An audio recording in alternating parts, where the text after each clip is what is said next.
Revolution ಮಿನಿಸ್ಟ್ರಿದಾಗ ಎಲ್ಲರಿಗೆ ಪ್ರಯೋಜನ ಹೇಳ್ತಿದ್ದಾರೆ. ಸುಮ್ಮನೆ ಕೊಡ್ಬೇಡ್ರಿ, ಪ್ರತಿ ಸಂಡೇ ಹೇಳ್ತೀನಿ ನಾವು. ಸರ್ವಲ್ ಒಂದ್ಸಲ ಹೋಗಿ ನಾವು ಜಪ ಮಾಡಿಸ್ಕೊಂಡಿದ್ದೇವ.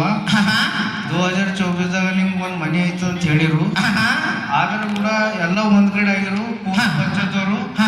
ಮತ್ತೆ ನಾನು ನನ್ನ ಮನಸ್ಸಿನಿಂದ ಸರ್ ಇದು ಹೇಳಿರಿ, ಅದು ದೇವರು ನಿಮ್ಮ ಹೆಸರಿನಿಂದ ಅದು ಆಗ್ಬೇಕಂತ ಮಾಡಿದ 6 ತಿಂಗಳ ಬಾದ್ ಮತ್ತೆ ಖುದ್ದಾಗಿ ಅದು ಆಗ್ಯದ ಸರ್. ಆಮೇಲೆ 2024 ಅವ್ರು ಒಂದ್ಸರ್ತಿ ಬಂದು ಪ್ರಾರ್ಥನೆ ಮಾಡಿಸ್ಕೊಂಡ್ರೆ ಪ್ರಬೋಧಿಸಿದೇವಂತಿ, ನಮ್ಗಂತೂ ನೆನಪಿಲ್ಲ.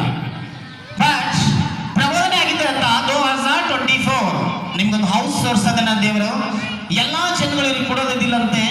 ಬಟ್ ದೇವರು ಮೋಸ ಮಂದಿರಾಗಿಂದ ಎತ್ತಿ ದೇವ್ರ ಆಶ್ರಮ ಮಾಡಿ ಮನಿ ಬ್ಲಸ್ ಮಾಡಿದಾನೆ.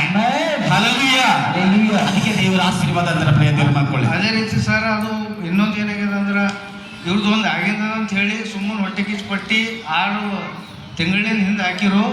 ಅದು ನಾನು ಹಾದಿ ಕಾಯ್ತಾ ಇದ್ದಿರು ಪಂಚಾಯತ್ವ್ರು. ನನ್ನ ಸಂಪತ್ತು 15 ಮನೆ ಆಗ್ಯಾವಂತ್ರಿ.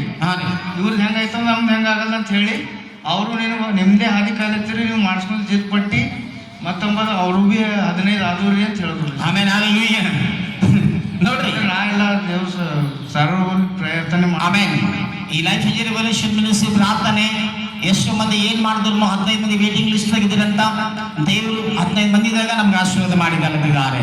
ಹಲ್ಲೆಲೂಯಾ. ದೇವರು ಇವ್ರು ಸಾಕ್ಷಿ ಆಶೀರ್ವಾದ ಮಾಡಿ ಇವ್ರು ಉನ್ನತ ಸ್ಥಾನಕ್ಕೆ ಹೋಗಿ ಇವ್ರ ಮನೆ ಕೆಲಸ ದೇವ್ರ ಆಶೀರ್ವಾದ ಮಾಡೋದು ಪ್ರಾರ್ಥಿಸ್ತಾರೆ.